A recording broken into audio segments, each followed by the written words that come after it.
اب اس کے برعکس جو چیز سامنے آتی ہے، جدید سائنسی معلومات جو ہوئی ہیں، ابھی آپ نے حال ہی میں شاید کل یا پرسوں اخبار میں تھا کہ اب جو فزسسٹ ہیں جو اس وقت دنیا میں ریسرچ کر رہے ہیں، وہ ریسرچ ہو رہی ہے وہ پارٹیکلز پر، لائٹ پارٹیکلز جو شروع میں بالکل وجود میں آئے، بہت ہی چھوٹے، جن کا کوئی تصور آپ نہیں کر سکتے ان کے چھوٹے ہونے کے اعتبار سے۔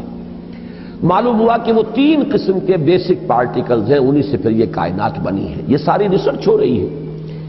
اسی طرح نوبل پرائز جب ملا تھا عبدالسلام کو، یہ جو سائنسدان ہے قادیانی، اور انہیں نصف حصہ ملا تھا ایک اور دوسرے شخص کے ساتھ نوبل پرائز میں، تو وہ بھی آپ کو یاد ہوگا، اخبارات میں پڑھا ہوگا کہ وہ بھی ریسرچ تھی اس بات پر کہ اس کائنات کے اندر بیسک فورسز کون کون سی ہیں۔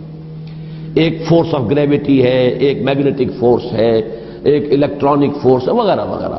اور ہو یہ رہا ہے کہ اب یہ چیزیں جیسے جیسے تحقیق آگے بڑھ رہی ہے، ان کی تعداد کم ہو رہی ہے، گویا کثرت سے وحدت کی طرف انسان جا رہا ہے، اور انسان یہاں تک جا رہا ہے کہ پوری کائنات اپنی پوری ڈائیورسٹی، اپنے پورے تنوع کے ساتھ، اس کا نقطہ آغاز جو ہے وہ بالکل ایک یا 2 یا 3 چیزیں ہیں بڑی حقیر سی، وہاں سے اس کائنات کا ارتقا ہوا۔ وہ جو theories of the creation of universe ہے کہ یہ کائنات کیسے وجود میں آئی، کریشن کیسے ہوئی، کن سٹیجز میں سے یہ کائنات گزری ہے۔ قرآن کہتا ہے کہ ایک لفظ کن ہے جس سے کہ اس کائنات کی تخلیق ہوئی۔ اللہ تعالیٰ کے اس ایک حرف کن نے سب سے پہلی شکل جو اختیار کی ہے وہ وہی پارٹیکلز ہیں نور کے، سب سے چھوٹے چھوٹے پارٹیکلز۔ یہ خنک نور کا دور ہے جس میں کہ حرارت نہیں تھی، گرمی نہیں تھی، ٹھنڈی روشنی، ایک بسیط نور تھا کہ جو اس حرف کن کے ذریعے سے وجود میں آیا۔ یہ جو دور ہے خنک نور کا، ذہن میں رکھیے، اس میں ابھی حرارت نہیں ہے، اس میں گرمی نہیں ہے، جو بھی ہے اندر پوشیدہ ہے اس کے، وہ بعد کا مرحلہ آئے گا جب میں عرض کروں گا۔ اس خنک نور کے دور ہی میں 2 چیزیں اللہ نے اس سے پیدا کی جو صاحب شعور اور صاحب تشخص ہے۔ ایک ارواح انسانیہ، وہ بھی نورانی ہے، اس نور سے بنی۔ دوسرے ملائکہ، وہ بھی نورانی ہے اور اس نور سے بنے۔ سب سے پہلے اللہ نے حضور صلی اللہ علیہ وسلم کی روح کو پیدا کیا، کیونکہ ابتدائی مرحلہ یہی ہے۔ یہ خلق نور کا دور ہے، جبکہ ابھی نہ کوئی ناری کرے تھے، نہ کہیں کسی طرح کی خاک وغیرہ کا کوئی مسئلہ تھا۔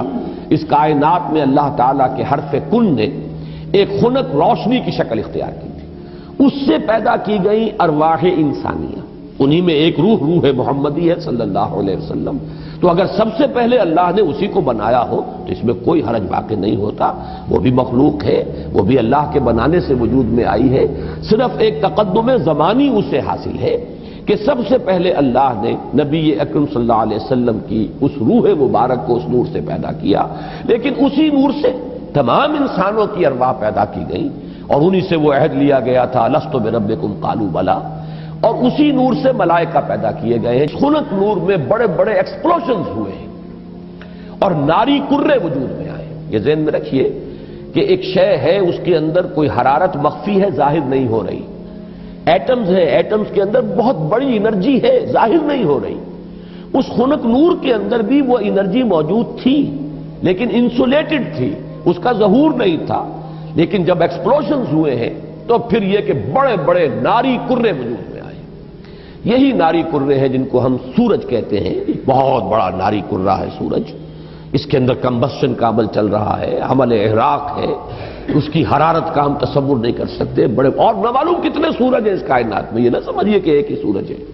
یہ ایک سورج کے گرد ہمارا جو یہ ہے ایک سولر سسٹم ہے، کنبہ ہے اس کا، کہ اس کے گرد جو ہے یہ سیارے چکر لگا رہے ہیں، کرے ہیں، اور نہ معلوم کتنے سورج ہیں۔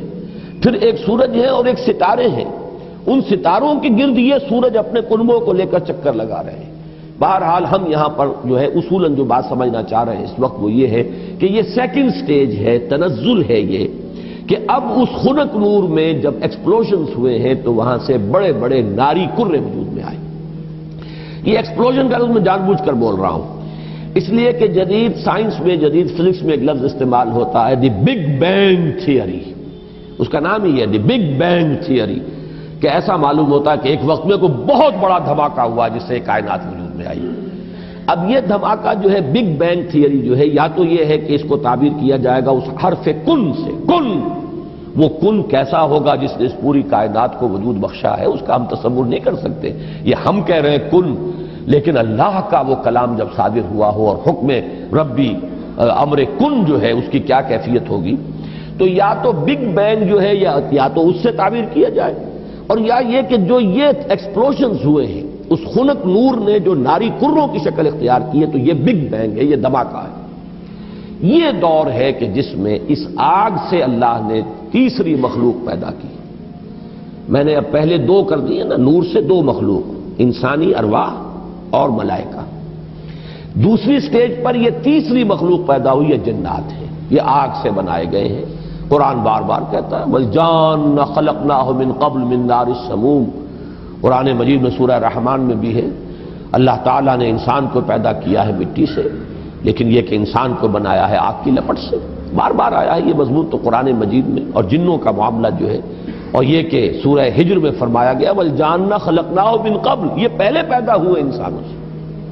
لہذا یہ دوسری سٹیج ہے جس میں کہ جنات کی تخلیق ہوئی ہے اس آگ کی لپٹ سے۔ کہ پھر نظریہ یہ ہے کہ یہ جو بڑے بڑے ناری کرے تھے، یہ جب تیزی کے ساتھ حرکت میں تھے تو ان سے کچھ حصے ٹوٹ ٹوٹ کر ان سے علیحدہ ہوئے اور انہی کے گرد چکر لگانے لگ گئے۔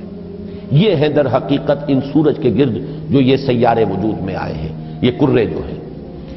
پھر یہ ٹھنڈے ہونے شروع ہوئے، اور ان میں جب ٹھنڈا ہوا ہے وہ ناری کرہ، تو اوپر جو ہے کرسٹ آیا، راکھ، جیسے انگارے کے اوپر راکھ آ جاتی ہے، راکھ ٹھنڈی ہوتی ہے، اندر انگارہ موجود ہے، ذرا سی راکھ ہٹ جائے اگر اور آپ کی انگلی جو ہے اس انگارے کو ٹچ کر جائے تو جلے گی، لیکن اگر راکھ اوپر ہے تو وہ آپ کو محسوس نہیں ہوگا۔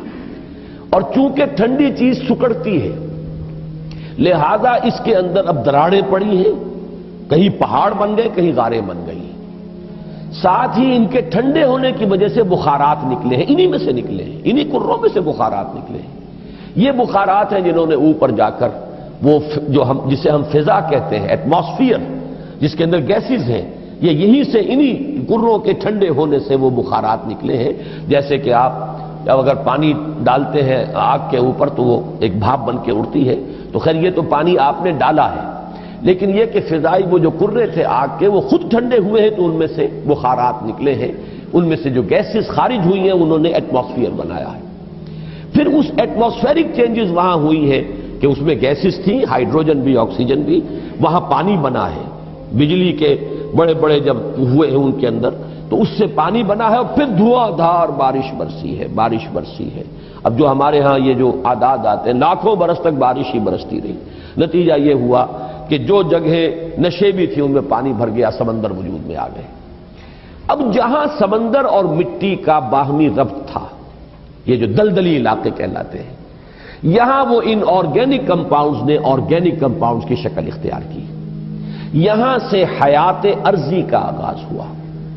وہ حیات نباتاتی بھی ہے اور وہ حیات حیواناتی بھی ہے، یہاں سے اس کا آغاز ہوا۔